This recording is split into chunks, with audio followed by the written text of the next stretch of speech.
ज्ञानी नित्ययुक्त एकभक्तिर्विशिष्यते प्रियो हि ज्ञानिनोत्यर्थम् अहं स च मम प्रियः। अर्जुन, उनमें भी नित्य मुझ में एक ही भाव से स्थित अनन्य भक्ति वाला ज्ञानी विशिष्ट है, क्योंकि साक्षात्कार के सहित जानने वाले ज्ञानी को मैं अत्यंत प्रिय हूं और वो ज्ञानी भी मुझे अत्यंत प्रिय है। वो ज्ञानी मेरा ही स्वरूप है।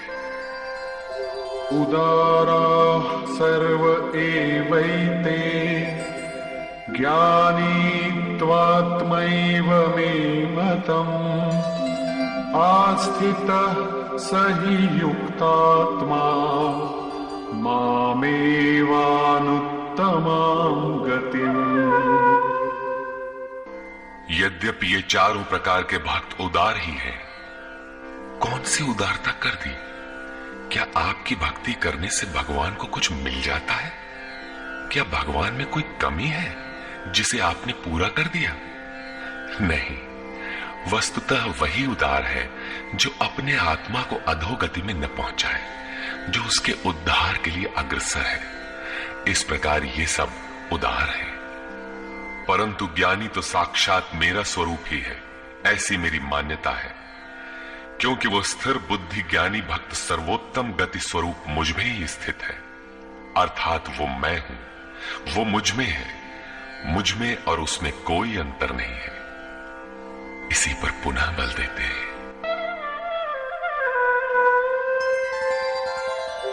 बहूनां जन्मनामन्ते ज्ञानवान् मां प्रपद्यते वासुदेवः सर्वमिति स महात्मा सुदुर्लभः। अभ्यास करते करते बहुत जन्मों के अंत के जन्म में, प्राप्ति वाले जन्म में साक्षात्कार को प्राप्त हुआ ज्ञानी सब कुछ वासुदेव ही है। इस प्रकार मेरे को बचता है। वो महात्मा अति दुर्लभ है। वो किसी वासुदेव की प्रतिमा नहीं गढ़वाता, बल्कि अपने भीतर ही उस परम देव का वास पाता है। उसी ज्ञानी महात्मा को श्री कृष्ण तत्वदर्शी भी कहते हैं। इन्हीं महापुरुषों से बाहर समाज में कल्याण संभव है। इस प्रकार के प्रत्यक्ष तत्वदर्शी महापुरुष श्री कृष्ण के शब्दों में अति दुर्लभ है। जब श्रेय और प्रेय अर्थात मुक्ति और भोग दोनों ही भगवान से मिलते हैं, तब उस सभी को एकमात्र भगवान का भजन करना चाहिए। फिर भी लोग उन्हें नहीं भजते। क्यों? श्री कृष्ण के ही शब्दों में, कामैस्तैस्तैर्हृतज्ञानाः प्रपद्यन्तेऽन्यदेवताः तन्तन्नियममास्थाय प्रकृत्या नियताः स्वया। वो तत्वदर्शी महात्मा अथवा परमात्मा ही सब कुछ है। लोग ऐसा समझ नहीं पाते, क्योंकि भोगों की कामनाओं द्वारा लोगों का विवेक अपहरण कर लिया गया है। इसलिए वे अपनी प्रकृति अर्थात जन्म जन्मांतरों से अर्जित संस्कारों के स्वभाव से प्रेरित होकर मुझ परमात्मा से भिन्न अन्य देवताओं और उनके लिए प्रचलित नियमों की शरण लेते हैं। यहां अन्य देवता का प्रसंग पहली बार आया है। यो यो यां यां तनुं भक्तः श्रद्धयार्चितुमिच्छति तस्य तस्याचलां श्रद्धां तामेव विदधाम्यहम्। जो सकामी भक्त जिस जिस देवता के स्वरूप को श्रद्धा से पूजना चाहता है, मैं उसी ही देवता के प्रति उसकी श्रद्धा को स्थिर करता हूं। मैं स्थिर करता हूं, क्योंकि देवता नाम की कोई वस्तु होती तब तो वो देवता ही श्रद्धा को स्थिर करता। सतया श्रद्धया युक्तः तस्याराधनमीहते लभते च ततः कामान् मयैव विहितान् हितान्। वो पुरुष उस श्रद्धा से युक्त होकर उस देव विग्रह के पूजन में तत्पर होता है और उस देवता के माध्यम से मेरे ही द्वारा निर्मित उन इच्छित भोगों को निसंदेह प्राप्त होता है। भोग कौन देता है? मैं ही देता हूं।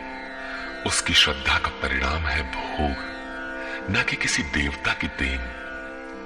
किंतु वो फल तो पा ही लेता है, फिर इसमें बुराई क्या है? इस पर कहते हैं अन्तवत्तु फलं तेषां तद्भवत्यल्पमेधसां देवान् देवयजो यान्ति मद्भक्ता यान्ति मामपि। परंतु उन अल्प बुद्धि वालों का वो फल नाशवान है। आज फल है तो भोगते भोगते नष्ट हो जाएगा, इसलिए नाशवान है। देवताओं को पूजने वाले देवताओं को प्राप्त होते हैं, अर्थात देवता भी नाशवान है। देवताओं से लेकर यावन मात्र जगत परिवर्तनशील और मरणधर्मा है।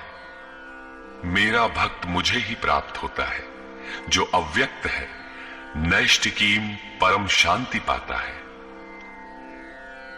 देवता हृदय के अंतराल में परम देव परमात्मा के देवत्व को अर्जित कराने वाले सद्गुणों का नाम है। थी तो ये अंदर की वस्तु, किंतु कालांतर में लोगों ने भीतर की वस्तु को बाहर देखना प्रारंभ कर दिया।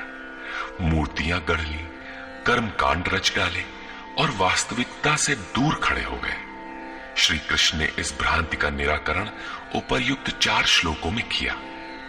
गीता में पहली बार अन्य देवताओं का नाम लेते हुए उन्होंने कहा कि देवता होते ही नहीं, लोगों की श्रद्धा जहां झुकती है वहां मैं ही खड़ा होकर उनकी श्रद्धा को पुष्ट करता हूं और मैं ही वहां फल भी देता हूं। वो फल भी नश्वर है, फल नष्ट हो जाते हैं, देवता नष्ट हो जाते हैं और देवताओं को पूजने वाला भी नष्ट हो जाता है। जिनका विवेक नष्ट हो गया है वे मूढ़ बुद्धि ही अन्य देवताओं को पूजते हैं।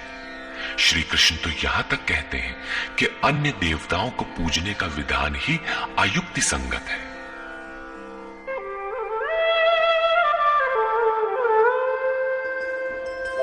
अव्यक्तं व्यक्तिमापन्नं मन्यन्ते माम बुद्धयः परं भावमजानन्तो ममाव्ययमनुत्तमम्। यद्यपि जब देवताओं के नाम पर देवता नाम की कोई वस्तु है ही नहीं, जो फल मिलता है वो भी नाशवान है, फिर भी सब लोग मेरा भजन नहीं करते, क्योंकि बुद्धिहीन पुरुष अर्थात कामनाओं द्वारा जिनका ज्ञान अपहृत हो गया है, वे मेरे सर्वोत्तम अविनाशी और परम प्रभाव को भली प्रकार नहीं जानते। इसलिए वे मुझ अव्यक्त पुरुष को व्यक्ति भाव को प्राप्त हुआ मानते हैं, मनुष्य मानते हैं। अर्थात श्री कृष्ण भी मनुष्य शरीरधारी योगी थे, योगेश्वर थे। जो स्वयं योगी हो और दूसरों को भी योग प्रदान करने की जिनमें क्षमता हो, उन्हें योगेश्वर कहते हैं। साधना के सही दौर में पड़कर क्रमशः उत्थान होते होते महापुरुष भी उसी परम भाव में स्थित हो जाते हैं। शरीरधारी होते हुए भी वे उसी अव्यक्त स्वरूप में स्थित हो जाते हैं। फिर भी कामनाओं से विवश मंद बुद्धि के लोग उन्हें साधारण व्यक्ति ही मानते हैं। वे सोचते हैं कि हमारी ही तरह तो ये भी पैदा हुए हैं, भगवान कैसे हो सकते हैं। उन बेचारों का दोष भी क्या है, दृष्टिपात करते हैं तो शरीर ही दिखाई पड़ता है। वे महापुरुष के वास्तविक स्वरूप को देख क्यों नहीं पाते? इस पर योगेश्वर श्री कृष्ण से ही सुने।